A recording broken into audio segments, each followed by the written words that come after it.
Hey, welcome to the Long Game. I'm your host, David Pardo, and I have with us today very special guest, Hailey Caprara. Hailey, how you doing?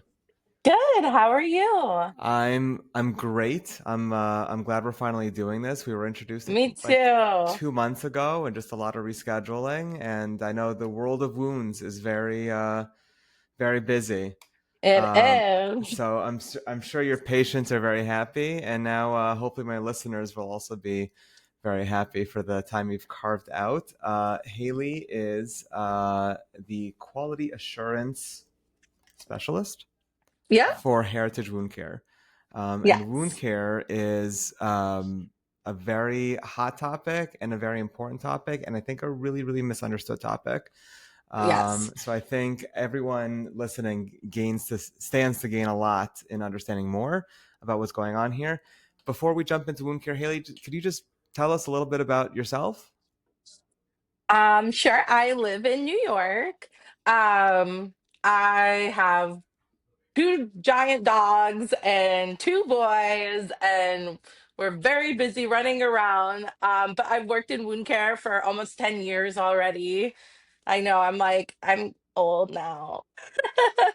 I can't believe I've been doing something for almost 10 years, the same thing. Yeah, it's hard when you get to double digits. I Wait know, wait till you but get it to makes 20 me years or so something. happy too. That's great. That's an important thing. How'd you Yeah. stumble into wound care? I know you're So you're an RN as of 2016. Yeah.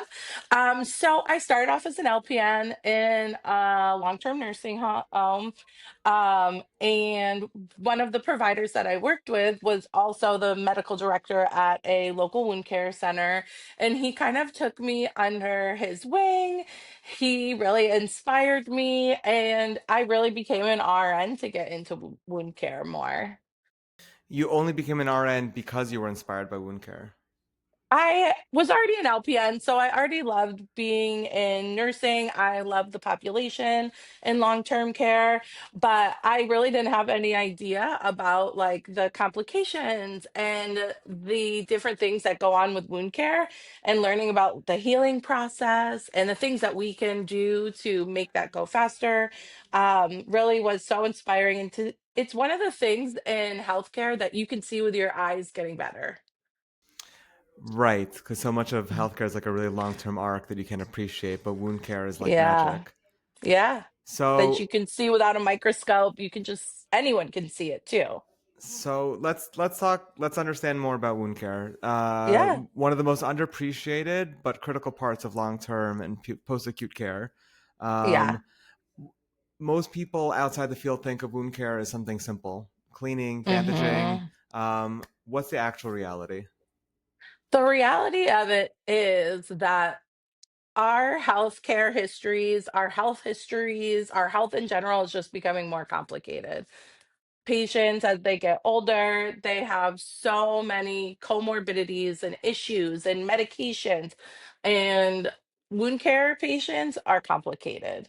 They have so much going on that leads to delayed healing, that there's a lot to take into account when you're trying to heal a person from, in this case, from the outside in or from the bottom up, depending. um, but it really is like meeting the patient's needs where they are socially and medically. It really has to be a happy medium between the both. So, talk to me about compliance, CMS, hmm surveyors. There's a lot of scrutiny around wound care. Yeah. Um, Actually, hold on. Before we jump into compliance, because that's like a Yeah. whole other island. Um, Uh-huh. what's it's not just bandaging and No. that. What are like the different kinds of wound care? What are the different technologies? What are the different I don't know, approaches? Yeah. Because wound care has lots of new technology. We have, I know at Heritage, we offer ultramist therapy, which is an ultrasonic debridement. We offer the moleculite, which is able to see infection before we really see the Wait, symptoms of it. Yeah. ultrasonic? You're like pointing sound waves at open wounds? Yeah, so they use ultrasonic therapy that's through water. And so the sound waves What? travel, yeah, and So it you'll goes up. submerge the wound underwater and then Nope, pelt it it's with. like a device. I don't know, but that would sound fun. I'm It's saying like a this movie already. wand.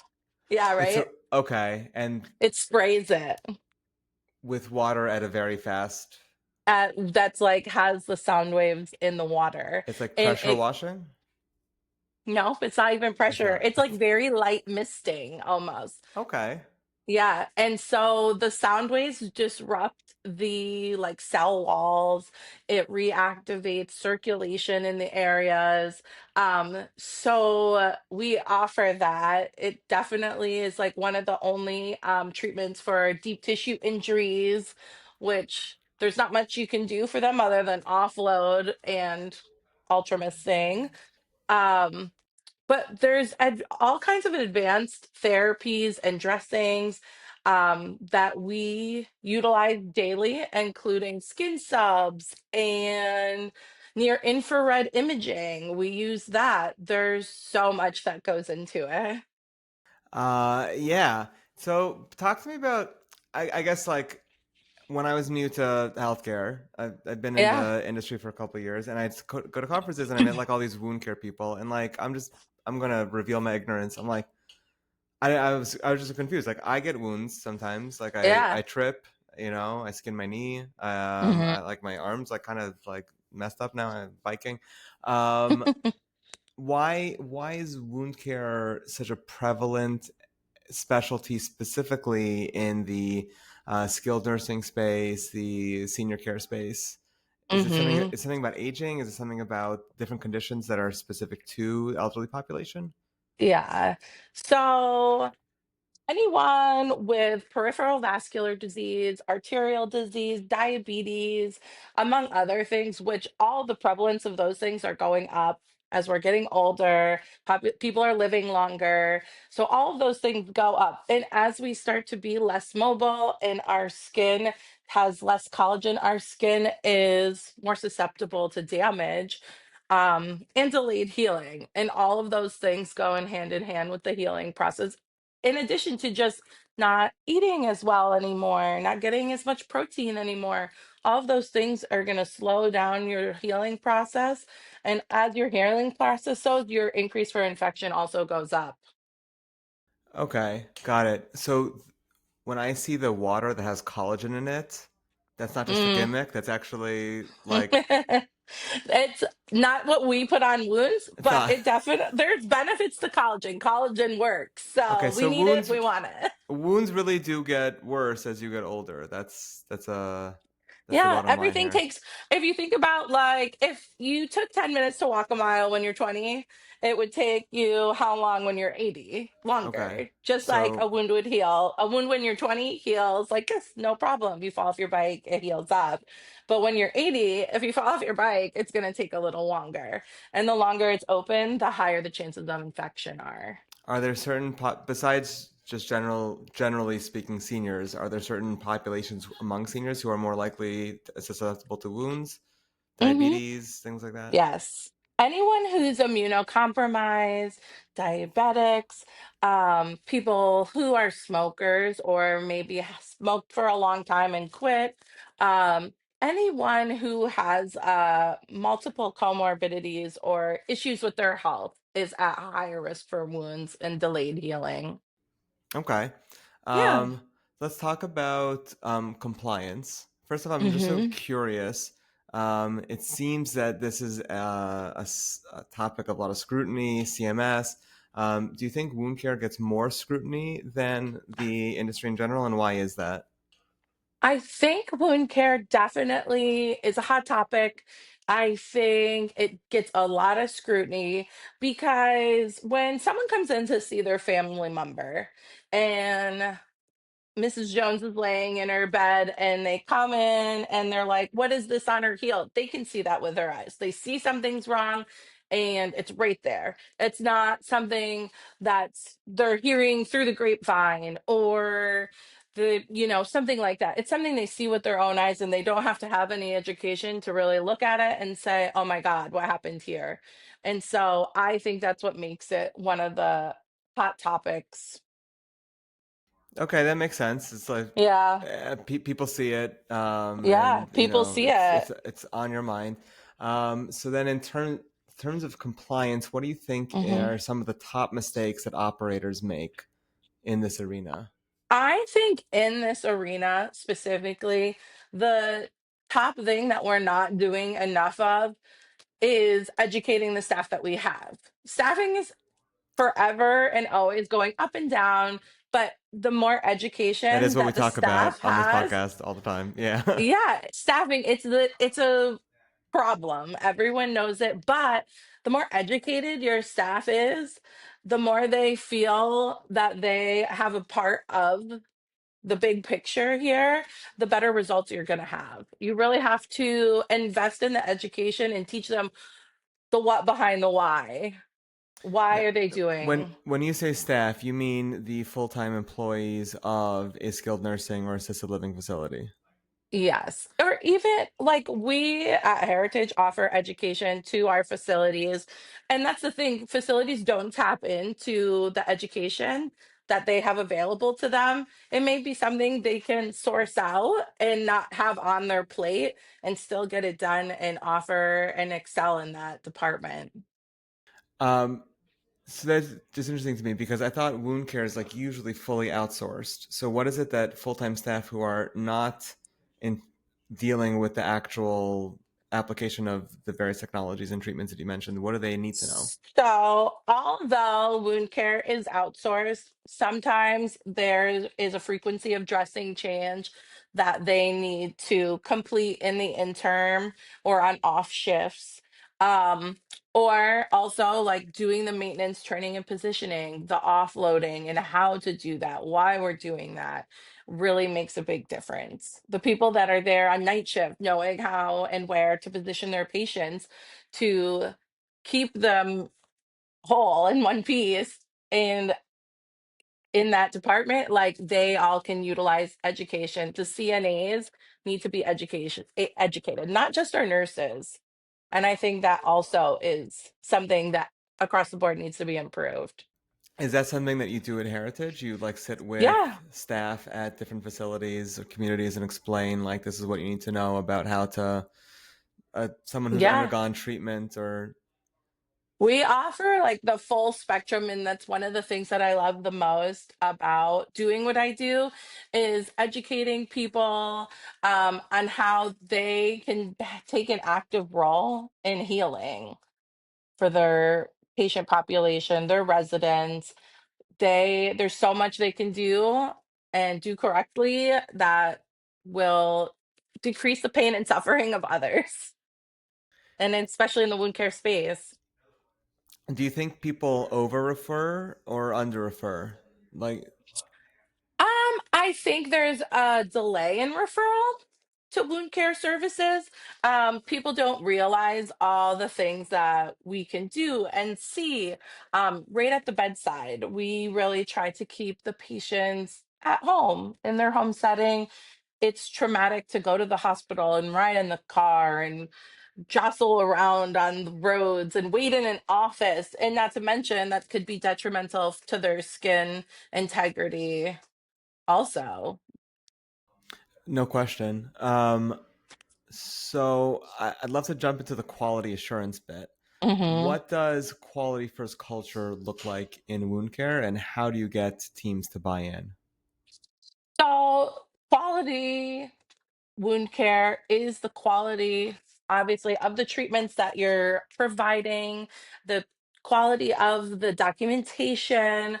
We really focus a lot on defensive documentation um, with our staff and the staff of the facilities that we visit. Um, because, like anything in nursing, they always say if you didn't document it, you didn't do it. Whether that's true or not, but that's all we have to support ourselves when that's what we're doing. We only have what we wrote down. No one can check the memory bank Do to you see. do you like the new AI note taking stuff, or are you more traditionalist? I The definitely scribes. think so. AI is where we're going. We need to get on board and utilize it. There's definitely benefits to it if they use it correctly, but I think it circles back to education. Like it's AI isn't going to take the place of education. Is going to take the place of education? Is not Won't. going to. Will not. Okay. Yeah. Yeah. Okay, we can use tools, but we've got to know the fundamentals. Yeah. That's what I tell my Exactly. kids. Like, it's okay to use a calculator. You just have to know how to add Yeah. without the calculator first, and then. Right, exactly. It's the same thing for healthcare, but sometimes like we rail against technology or we rely on it too much, but we have to have the info first. So we were talking about different innovative Mhm. wound care technologies, approaches, imaging, risk prediction, telehealth. Yeah. Which technologies do you see as game changers? What's Yeah. going meaning like some of the stuff's going to blow over? What's going to not? What's going to really change everything? So we just did a research project that they're featuring at SAWC, the wound care symposium in Vegas in a couple weeks. And we did a project on near infrared spectrometry. So we utilize the Mimosa device in our practice. So it pretty much is able to take images of the sub-Q vasculature and circulation. So it can see what our eyes can't. And especially that in people across the Fitzpatrick scale, which is the which a lot of nurses don't even know what the Fitzpatrick scale is. It's pretty much Yeah, what measures, is that? it's a documentation system to document how much melanin people have in their skin. They use it a lot in laser therapy and things like that. But pretty much a That's the one Fitz that tells you one, like how bad you'll burn, right? pretty much, yeah. Yeah, The yeah, Fitz one is gonna fry like a lobster, and a Fitz yeah. 5-6 is gonna be perfectly fine. But it's just really common sense if you think about it. Something on a Fitz one person is gonna look completely different than on a Fitz 5 person, especially when it comes to skin integrity, deep tissue injury, bruising, anything, perfusion, circulatory issues. So the near infrared sees what our eyes can't. It sees beneath the skin. Sees just it's the next step in assessment. It needs to be the baseline. We're not going to So get that less melanated. someone has a wound already, and then you're using this stuff to. So you can use it both ways. You can use it if they have a wound already, but you can also use it on someone's like lower extremities to see if they have decent perfusion, arterial perfusion. Which means that the veins are spread out nicely. That means that like the blood flow going down, like getting healthy blood flow down to your feet is good to go. The veins bring the blood back up to your heart to get oxygen back, but we really Sorry, need to make I sure meant you're blood fine. vessels. I meant Yeah, blood vessels. yeah. I remember fifth grade. But It's um, a hard, there's a lot of parts, a there's a lot lot of of parts. moving parts. Okay, so hold on. This is actually not just for people who have wounds, but you're saying just checking out people's feet to see Hmm. if their body's still set up in a way vascularly That we can um, heal. that we can Yeah. heal, or if they're like high risk. And then what do they do with that information? So it all goes into our portal, but we have a vascular team that works with us with Heritage. We're very lucky to have that. So we're able to send them info right over whoever needs. We do a review. If they need vascular intervention, arterial intervention, they get on the schedule, whether they have a wound or not. So when you at Heritage come into a facility, you actually have profiles on people on most of the patients, Mhm. even if they have no wound issues, just because you're making sure to get Usually, ready. if they refer to us, they'll either have a wound or something suspicious going on. And a lot of times we do the mimosa lower, we always do a lower extremity assessment to kind of rule that out. We want to make sure we're set up for success in that way before we start hitting them with all the big guns that we have in our pockets. The ultrasound guns, the real, Yeah, like pretty literal guns. much. Wow. So let's. I want to talk a little bit about the human side of wound care. Yeah. Wound care patients often, by the time you're developing those wounds, you're facing chronic, painful conditions that affect your Hmm. dignity and quality of life in a very serious way. So, how do you keep the human side at the center of your work? I always think like, why do I do what I do? And sometimes you're in a position and you're like, how did I get here? But it's really because the most important thing is the people. We're doing what we do to help people in healthcare, in medicine. It's the people. That's why we're doing it. I really love to see the same patients over and over and kind of build that relationship. Um, and they to take something that's painful, that's traumatic for them, that's a pain for them, that's exhausting for them, and make it something that's less of all those things and get them to make improvements in their life that will have long lasting effects for them really makes me feel so happy and accomplished. It's so fulfilling. And they like look forward to their wound care visits. They're like, oh, I couldn't wait to see you guys this week. Look how good it looks. And it's so satisfying. I'm putting you on the spot. HIPAA Yeah. compliant, of course, fully anonymized. Can you think of a patient who stands out? There's been a lot of patients. I'm trying to think of like someone more so I've seen patients like with things from like frostbite. We had someone that got lost in the woods and they had frostbite and they wanted to cut off all their toes. And the person was a young person, and we did our best to like encourage them, even though their first reaction was like, oh my god, this is never going to get better, I just have to do this. And we're like, wait, you have good circulation, please, like, you're young, this could heal. And we really encouraged them. And it ended up the person healed completely. So there are things like that that is just so like encouraging. And that's like a younger, healthier person, but we saved them from amputation. So that's something to be said. But that's pretty much like our everyday. I mean, and wound care can be pretty graphic, and you can see. I had someone once, he was a diabetic and he got hit with a baseball in the leg. And that's something like that could happen to anyone at any age. So wound care is not so far removed. But he was a diabetic. He was on an anticoagulant and he got a hematoma. And he pretty much had a wound What does full. hematoma mean? It's like a collection. It's like a really bad bruised blood blister, cluster of coagulated blood in an area from trauma. Sounds bad. A- yeah. Sounds bad. Okay. But he had so it created like this defect in his leg that was pretty much the size and shape of a baseball going down in. And it was like, oh my gosh, what are we gonna do here?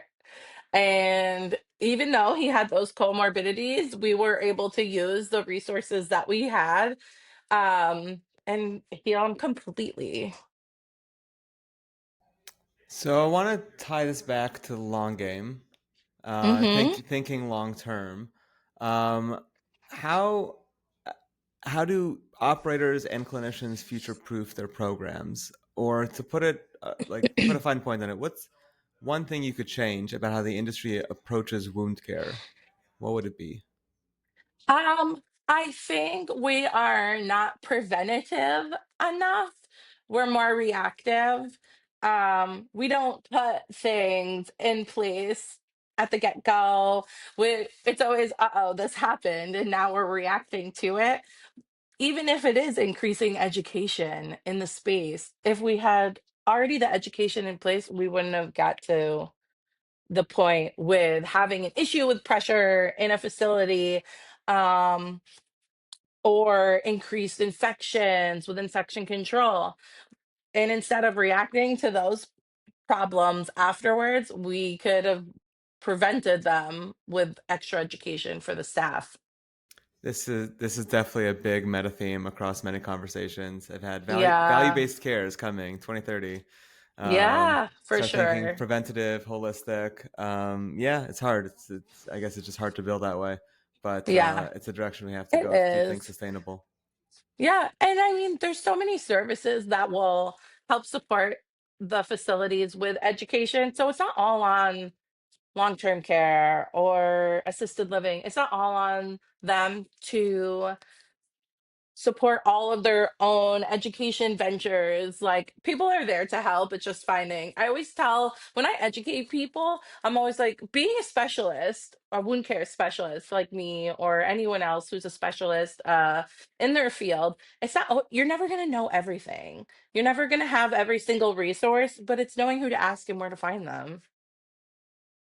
Yeah, it sure is. Speaking of resources and where to find them, Mm-hmm. two questions. One is, when you wake up in the morning and you scroll, where are you finding your news and information? How do you find out about the latest ultrasound guns and what's going on in the industry?